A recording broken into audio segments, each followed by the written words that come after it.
Está con nosotros nuestro invitado de la tarde, él es Oscar Polanco Reynoso, señores, economista y coordinador general de Fachadas Dominicanas. Bienvenido. Muchas gracias, Luis. Y nada, agradecerles el espacio acá y la plataforma para poder presentarles y hablarles un poco del proyecto de Fachadas. Y buenas tardes, Kleinier, también. Acércate un poquito al micrófono. Gracias a ti, hermano. Claro que sí. ¿Lo puedes acercar un poquito? Sí. Le tengo miedo, tú sabes. Al micrófono. Él no hace nada. Llévalo a ti, que eso no hace nada. Eso no hace nada.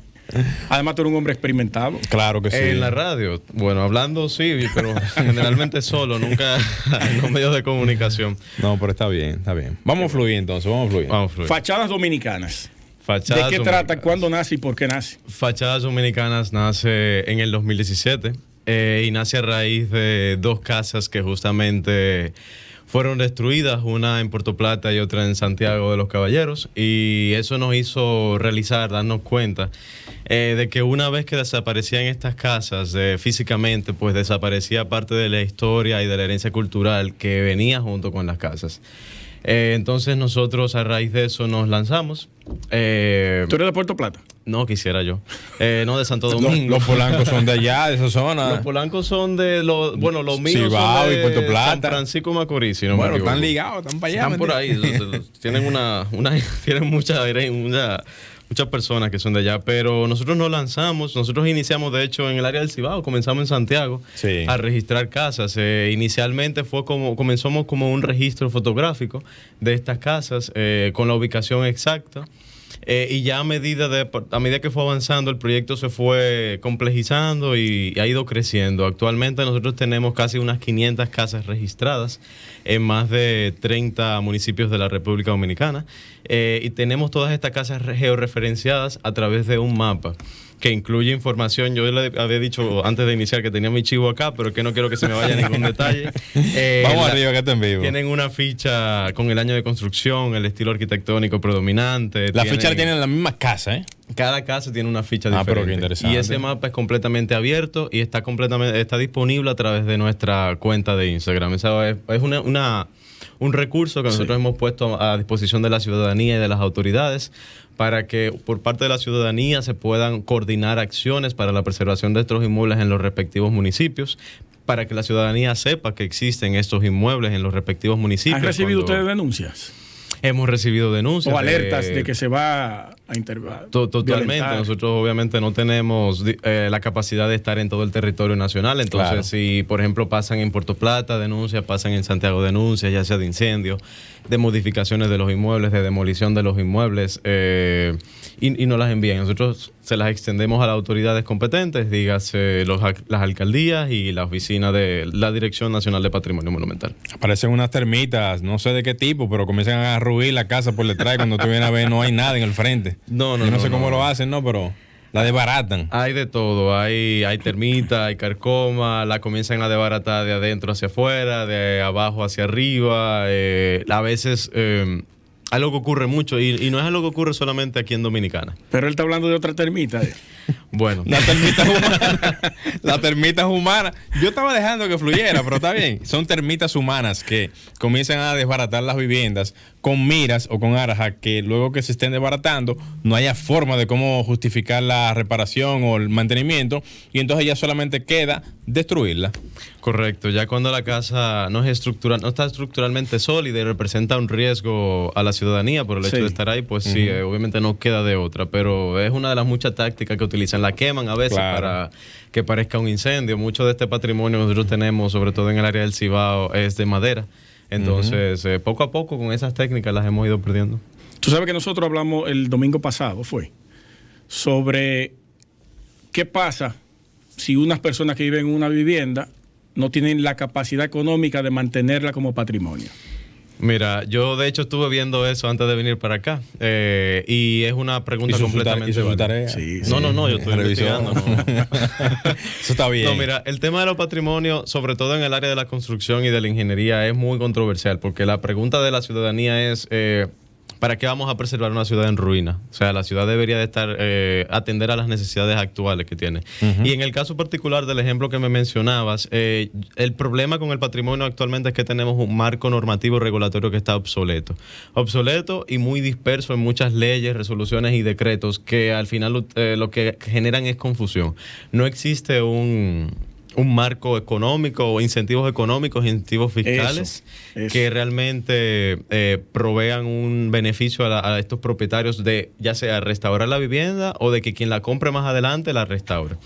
Realmente el único beneficio que ofrecen estos terrenos es sobre estos inmuebles, el terreno por donde están construidos. Más que la vivienda. Más que la vivienda. Entonces es completamente injusto y es algo que nosotros los hemos extendido a las autoridades, que de hecho están muy abiertas al tema, que es urgente que nosotros modifiquemos este marco regulatorio, incluyamos incentivos, porque no es suficiente, no le podemos decir a la ciudadanía, tú tienes un inmueble que es un bien colectivo, pero no te ofrecemos ningún tipo de beneficio. Tú no lo puedes tocar, no lo puedes vender, no lo puedes tocar, no lo puedes modificar, pero ni siquiera te dio acompañamiento técnico. Porque si por lo menos tú me dices, no lo puedes demoler, pero te tengo un técnico que te va a ayudar en el proceso de restauración o un arquitecto que te va a ayudar a la generación de planos. No. O sea, los propietarios tienen que contratar a su arquitecto, un arquitecto que sea especializado en el área de restauración, que conlleva un costo bastante alto ya de por sí solo. Tú sabes que ahora que tú mencionas eso, es tanta la idiosincrasia que tenemos aquí en el país la mentalidad del tercermundista, que yo me estoy acordando, Luis, ahora de cuando entrevistamos a Benjamín Romano, un arquitecto famoso de México, que en uno de sus proyectos icónicos, la Torre Reforma, lo pueden buscar ahí en internet, tuvieron el reto de tener que mover una vivienda con características coloniales o históricamente hablando de cierto tipo de condición, y ellos movieron la casa completamente. Y adivina qué, hicieron la torre, pusieron la casa nuevamente donde estaba, y ahora la casa con la torre genera un atractivo turístico doblemente atractivo, porque miran el reto que significó en ese momento hacer la construcción, mover la casa, ponerla en su lugar, y todo eso genera un atractivo increíble. O sea, uno se pierde de la magia que existe en ese sentido. Mira, eso es súper interesante que tú lo menciones, porque de hecho yo creo que el problema que nosotros tenemos no es un problema de arquitectura. Los inmuebles culturales no se preservan no porque los arquitectos, la población no reconozca que tienen un valor intangible, sino porque no hemos logrado convertir este valor intangible en un valor tangible, monetario y económico. Esa transición es realmente como que el gran tema pendiente en la gestión de nuestro patrimonio cultural. Y no hay que irse muy lejos de aquí, o sea, hay muchos casos de éxito, no necesariamente hay que irse a México. Mira, por ejemplo, el caso de la Ciudad Colonial. La Ciudad Colonial es el principal polo turístico de todo el área metropolitana de la ciudad de Santo Domingo. Para ponerles un ejemplo, el Estado Dominicano hizo una inversión que comenzó en el 2010, y en ese momento recibíamos unos 400,000 turistas extranjeros en la Ciudad Colonial. A raíz de esa inversión de ligeras mejoras, pues entonces actualmente en el 2019 recibimos unos 650,000. Wow. Hubo un crecimiento exorbitante. Ya vemos, por ejemplo, una llegada más continua de cruceros que anclan en la Ciudad Colonial, pero no solamente eso. En el 2017 la Ciudad Colonial concentró más de 9,000 trabajos, empleos formales de calidad. Para ponérselo un poco en contexto, la zona franca de Los Alcarrizos, Andrés, Jainamosa, Hato Nuevo, Villamella, Villa Altagracia, Inigua 1 y 2 generaron nada más 892 trabajos de empleos formales en el 2021. O sea, estamos hablando de que toda esta zona franca no generaron ni siquiera la misma cantidad de empleo que generó la Ciudad Colonial. La Ciudad Colonial. O sea que no estamos hablando que solamente una inversión en patrimonio, porque obviamente el valor de la Ciudad Colonial es la conservación de sus inmuebles culturales. No, estamos hablando de que esta inversión no solamente es rentable, sino que es altamente rentable para el Estado y para la población en general. Eso yo lo puedo entender, pero nos vamos a Gascue, que es donde la vivienda es un poco menos complejo que la parte de la zona colonial. Y te decía, por el tema que yo toqué, que esa gente no tiene la forma económica de mantener esa vivienda, necesita venderla por cuestiones de salud. El Estado no le da garantías de eso. ¿Qué va a hacer? ¿Se va a morir sin poder vender un inmueble que tiene y que es lo único que tiene como valor? El problema es que el inmueble sí lo pueden vender. El problema es que quien compra el inmueble no lo puede desbaratar. Entonces el problema está en que no se vende porque la gente únicamente ve que el valor de ese inmueble está en el terreno. Ajá. Pero si, por ejemplo, Sí. en una por ejemplo, no vemos los casos en la ciudad colonial de que la gente venda la ciudad colonial para que haga una torre. ¿Por qué? Porque el desarrollador que compra la casa colonial entiende que la casa colonial tiene más valor en pie que demolida. Ujú. O sea, fíjense, por ejemplo, el ejemplo del Hotel Francés. Del Hotel ¿Cuál, Francés, cuál, que cuál? el actual Odelpa, en la Odelpa. calle Mercedes, esquina Arzobispo Meriño, si no me equivoco. Que a raíz de los trabajos de remodelación que se estaba Sí, haciendo en la Mercedes ciudad colonial, Meriño. se demolió porque ya tenía fallas estructurales. Y el desarrollador, quien compró, que creo que fue Odelpa en su momento, volvió y reconstruyó igual, tal cual como estaba el inmueble. ¿Por qué? Porque tiene un valor histórico, esa continuidad. Lo de ese restauró inmueble. ese. Lo restauró y lo restauró utilizando los mismos materiales del edificio que se demolió. O sea, hay un valor intrínseco, lo reconoce el propietario, lo reconoce la ciudadanía, reconoce las personas que están alquilando, por ejemplo, ese espacio de ese hotel. Pero hay una rigurosidad de mayor presión ahí en la zona colonial. Totalmente. Que en otra parte. Totalmente, y lo hay por un tema de a qué le hemos dado valor. Que le hemos dado valor a lo colonial, a lo construido previo a 1844. Pero realmente la dominicanidad, el valor de los inmuebles está en lo que se ha construido después. La dominicanidad como tal comienza en el 1844 y tenemos una serie de inmuebles de mucho valor. Desde antes de. No, después de 1844. No, y desde antes, porque existían. No, porque ahí No, él, desde él lo antes. separó. Ok, Zona- ok. Es como sí. separando realmente una cosa. Era colonial y la dominicanidad a partir de... Correcto. Fíjense, por De la ejemplo, en Constitución. los centros históricos de Puerto Plata, en los centros históricos de Santiago de los Caballeros y de Montecristi, la mayoría de los inmuebles que tienen no son de un siglo XVI, no son de un siglo XVIII, pero esto no significa que no tengan un valor histórico. Tienen, de hecho, un valor histórico mucho mayor, porque es justamente donde se desarrollaron nuestros héroes y nuestra historia temprana como país. Entonces, ahí voy a aprovechar que estamos hablando de otros centros históricos del interior del país y menciono también el caso del Centro Histórico de Puerto Plata. En el 2010, paralelo a la restauración de la ciudad colonial, el Estado hizo una inversión de 280 millones de pesos. Y ustedes dirán, wow, 280 millones de pesos para restaurar calle y alumbrado público.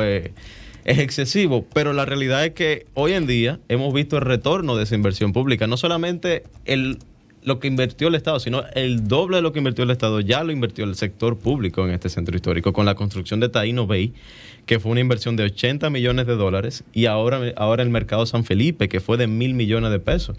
O sea, no solamente que, o sea, lo que yo quiero es que no solamente es factible, sino que es altamente rentable. Y se este genera tipo de una ruta intervención. turística a través de estos tres puntos. Ahora bien, ¿qué podríamos dejar como impronta o planteamiento para tratar de motivar a el rescate o la preservación de este tipo de viviendas que tienen ya vasta información de valor histórico, social, arquitectónico y demás, para que se pueda entender de qué manera poder mantener eso, tanto por lo que decía Luis, por el tema de las personas que ya viven ahí, que no tienen quizás a lo mejor la disponibilidad económica, como también para el tema, digamos, de Estado, que pueda quizá incluirlo dentro de lo que es la proyección a futuro? Bueno, yo creo que a nivel de Estado, a nivel de política pública, el primer paso es la actualización de esa ley. La ley actual data de 1966. ¿Cuál de ellas? La ley de patrimonio cultural. Ok. O sea, la ley de patrimonio cultural que crea la Oficina de Patrimonio Cultural, que define un listado de inmuebles culturales en su momento, en su mayoría coloniales. Entonces ya esa ley cumplió su cometido. ¿Tú has presentado alguna propuesta de modificación? No, nosotros no hemos presentado una propuesta. Sería interesante partiendo de esa idea. Nosotros entendemos Claro. que ya hay una propuesta que se está elaborando. Ok. Nosotros hemos evitado crear una duplicidad de esfuerzos. Muy Si bien. ya se está ejecutando esa propuesta de modificación, nosotros Apoyar esa. misma. Sí. Nosotros sí estamos abiertos a la idea de nosotros hacer nuestras contribuciones en base ¿Se a puede nuestra decir experiencia. por Luis a quién? No. No, está bien. Nosotros sabemos que la Oficina de Patrimonio, que está haciendo un excelente trabajo, la Dirección Nacional de Patrimonio Monumental, están ya trabajando en esa línea, ¿verdad? compilación de leyes y en esa actualización de la ley. Sería interesante que sea prácticamente todo el trabajo de patrimonio, sea que validen ellos también, porque tengo entendido que ahora es el Congreso que hace las validaciones de La aprobación. las aprobaciones de esta índole, y el Congreso ya tiene demasiado trabajo ya. Correcto, aparte que esto es un trabajo muy técnico. El Congreso no va a saber diferenciar, por ejemplo, de que este es un edificio que tiene un Eso valor te iba a histórico comentar. por X o Y. Eso lo pudiera decir más un consejo que estuviera integrado inclusive por la Academia de Historia, que estuviera integrado por la Dirección Nacional, que estuviera integrado por la Liga Municipal, porque también esto es un tema que compete a los municipios del país y es un tema de ordenamiento territorial.